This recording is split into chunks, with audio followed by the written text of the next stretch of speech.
American college of സർജൻസിൻ്റെ executive ഡയറക്ടറായ doctor Thomas Russell എഴുതിയ ഒരു പുസ്തകം ഈ അടുത്തിടെ ഞാൻ വായിച്ചു. ഈ പുസ്തകത്തിൻ്റെ പേര് I need surgery now what, a patient's guide to safe and successful outcome എന്നാണ്.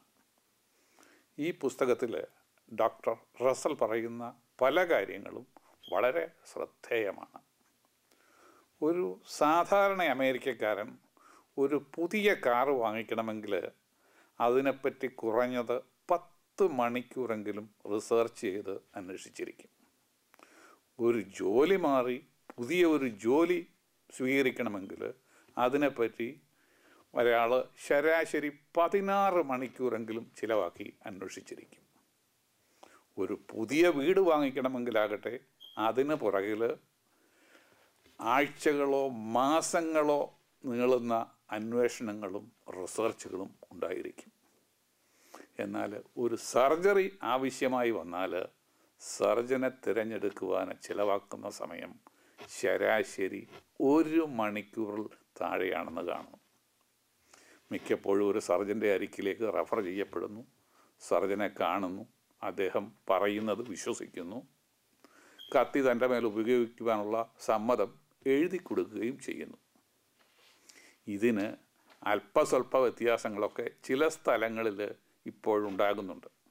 ഉദാഹരണത്തിന് ചിക്കാഗോയ്ക്കടുത്തുള്ള ഒരു ടൗൺഷിപ്പിൽ ഇലക്ട്രീഷ്യനെയും പ്ലംബറെയും ബാങ്കറെയും വീട്ടു തൂപ്പുകാരത്തിയെയും ഹൗസ് ബിൽഡേഴ്സിനെയും എല്ലാം റേറ്റ് ചെയ്ത് പൊതുജനങ്ങൾക്കായി പ്രസിദ്ധീകരിക്കുന്ന ഒരു റേറ്റിംഗ് ഏജൻസിയുണ്ട്.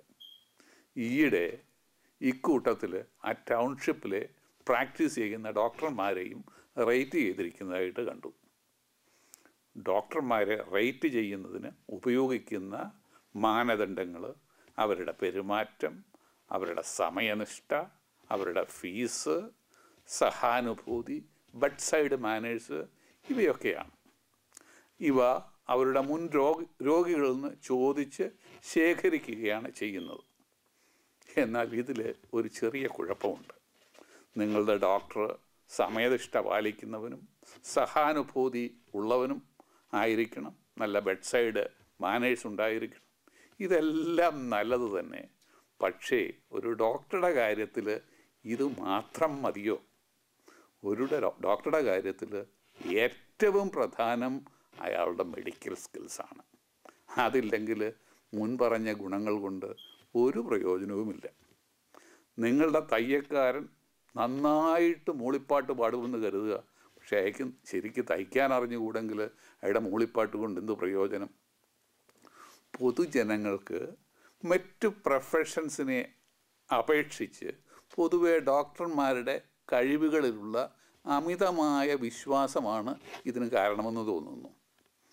എല്ലാ സർജൻസും സർജറി നന്നായിട്ട് ചെയ്തുകൊള്ളും, അല്ലെങ്കിൽ എല്ലാ ഒബ്സ്റ്റട്രീഷ്യൻസും ഏത് പ്രസവവും കുഴപ്പമില്ലാതെ എടുത്തുകൊള്ളും, അല്ലെങ്കിൽ എല്ലാ ഇൻറ്റേണിസ്റ്റും തെറ്റുകൂടാതെ ശരിക്ക് ഡയഗ്നോസ് ചെയ്തും എന്ന് ബഹുജനങ്ങളിൽ പൊതുവെ ഒരു വിശ്വാസമുണ്ട്.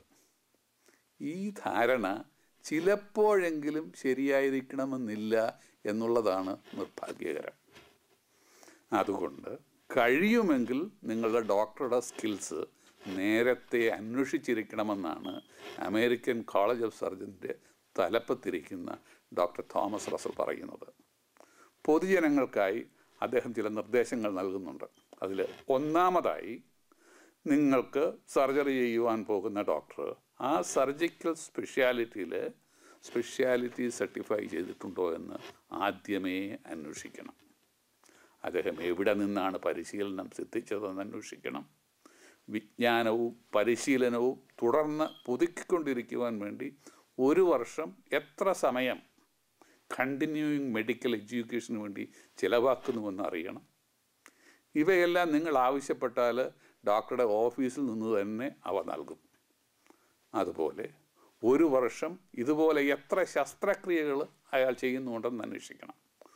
1 വർഷം 200 ലാപ്രോസ്കോപ്പിക് ഗോൾ ബ്ലാഡർ സർജറി ചെയ്യുന്ന ഒരു സർജനും അതേ വർഷം തന്നെ 10 മാത്രം ചെയ്യുന്ന ആളും ഉണ്ടെങ്കിൽ ഈ ആദ്യം പറഞ്ഞ ആളെ കൊണ്ട് നിങ്ങളുടെ ഗോൾ ബ്ലാഡർ എടുപ്പിക്കുകയായിരിക്കും കൂടുതൽ സ്വീകാര്യം. അതുപോലെ തന്നെ നിങ്ങളുടെ ആശുപത്രിയിൽ ഒരു വർഷം ഇത്തരം എത്ര സർജറികൾ ഉണ്ടെന്നും അന്വേഷിക്കണം.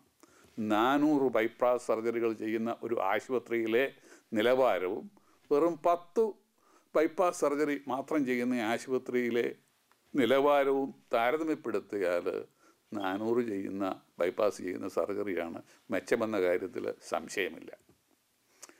അമേരിക്കയിൽ ഒരു ഡോക്ടർക്ക് തനിക്ക് മാൽപ്രാക്ടീസിനെ പറ്റി ഭയമില്ല എന്ന് പറഞ്ഞാൽ അതിന് 2 കാരണങ്ങളെ കാണത്തുള്ളൂ. ഒന്നാമത്തേത്, ഒരുപക്ഷെ അയാൾ പ്രാക്ടീസ് ചെയ്യുന്നില്ലായിരിക്കും. പ്രാക്ടീസ് ചെയ്യുന്നില്ലെങ്കിൽ മാൽപ്രാക്ടീസിനെ ഭയപ്പെടേണ്ട. അല്ലെങ്കിൽ അദ്ദേഹം ഡീപ്പ് കോമായിലായിരിക്കും. കോമായിലായിരിക്കുന്ന ഒരാൾക്ക് ഒന്നിനെപ്പറ്റിയും ഭയപ്പെടേണ്ടല്ലോ. സാധാരണ ഒരു ഡോക്ടർ പ്രൊഫഷണൽ ജീവിതകാലത്ത് 1-2 മാൽപ്രാക്ടീസ് കേസുകൾ ഉണ്ടാകുക സാധ്യമാണ്. എന്നാൽ പോകുന്നിടത്തെല്ലാം നിന്ന് ഒരു കെട്ട് മാൽപ്രാക്ടീസ് സ്യൂട്ടുകളുമായി എത്തിയിട്ടുള്ളവരെ അകറ്റി നിർത്താൻ നോക്കണം. ഇൻ്റർനെറ്റിൽ നിന്ന് ഈ വിവരങ്ങൾ നിങ്ങൾക്ക് ലഭിക്കും. ഇന്ന് വൈദ്യശാസ്ത്ര ചികിത്സ ഒരു ടീം സ്പോർട്സ് ആണെന്ന് വേണമെങ്കിൽ പറയാം. അനേകം ഡോക്ടർമാരും പാരാമെഡിക്കൽ പ്രൊഫഷൻസും എല്ലാം പങ്കെടുക്കുന്ന ഒരു ടീം സ്പോർട്സാണിത്. എന്നാൽ ഈ സ്പോർട്സിലെ ഏറ്റവും പ്രധാന കണ്ണി രോഗിയാണ്. അതുകൊണ്ട് രോഗികൾ അവരുടെ രോഗത്തെപ്പറ്റിയും അവരെ ചികിത്സിക്കുന്ന ഡോക്ടർമാരെ പറ്റിയും കൂടുതൽ അറിഞ്ഞിരിക്കുന്നത് ഏറെ നല്ലത്. ഡോക്ടർമാരെ ഉൾപ്പെടെയുള്ളവരുള്ള വിശ്വാസം നല്ലത് തന്നെ. എന്നാൽ ശാസ്ത്രത്തിൽ തെളിവുകൾക്കുള്ള സ്ഥാനം മനസ്സിലാക്കിയ സർ ഫ്രാൻസിസ് ബേക്കൺ പണ്ടൊരിക്കൽ പറഞ്ഞിട്ടുണ്ട്, trust is important but knowledge is power. വിശ്വാസം പ്രധാനം തന്നെ, പക്ഷേ അറിവാണ് ശക്തിയുടെ കേന്ദ്രമെന്ന്. ശാസ്ത്രജ്ഞനോ ഡോക്ടറോ ഒന്നുമല്ലായിരുന്നിട്ടും അമേരിക്കയുടെ മുൻ പ്രസിഡൻറ്റ് റോണൾഡ് റീഗൻ പറഞ്ഞ ഒരു കാര്യത്തിലും വളരെ കാര്യമുണ്ട്. അദ്ദേഹം പറഞ്ഞു, ചീട്ട് കളിക്കുമ്പോൾ എൻ്റെ എതിരാളികളിൽ എനിക്ക് പരിപൂർണ വിശ്വാസമുണ്ടെങ്കിലും അവർ ചീട്ട് കുത്തി കഴിയുമ്പോൾ അതെനിക്കൊന്ന് വെട്ടണം. I trust when I play cards but I want always to cut the cards. തങ്ങളുടെ യോഗ്യതകളെപ്പറ്റിയോ മുൻ പരിചയത്തെപ്പറ്റിയോ ഒക്കെ അന്വേഷിക്കുമ്പോൾ മൂക്കിൻ്റെ തുമ്പത്ത് ശുണ്ഠിയെടുക്കുന്ന ഡോക്ടർമാർ ഇന്ത്യയിൽ മാത്രമല്ല അമേരിക്കയിലുമുണ്ട്. നിങ്ങളുടെ ഡോക്ടർ അത്തരക്കാരനാണെങ്കിൽ മറ്റൊരാളെ അന്വേഷിക്കുന്നതിലും വലിയ തെറ്റൊന്നുമില്ല. ഇത് ചിക്കാഗോയിൽ നിന്ന് ഡോക്ടർ റോയ് പി തോമസ്. വരുന്ന ആഴ്ചയും ഇതേ സമയം വീണ്ടും കാണാം.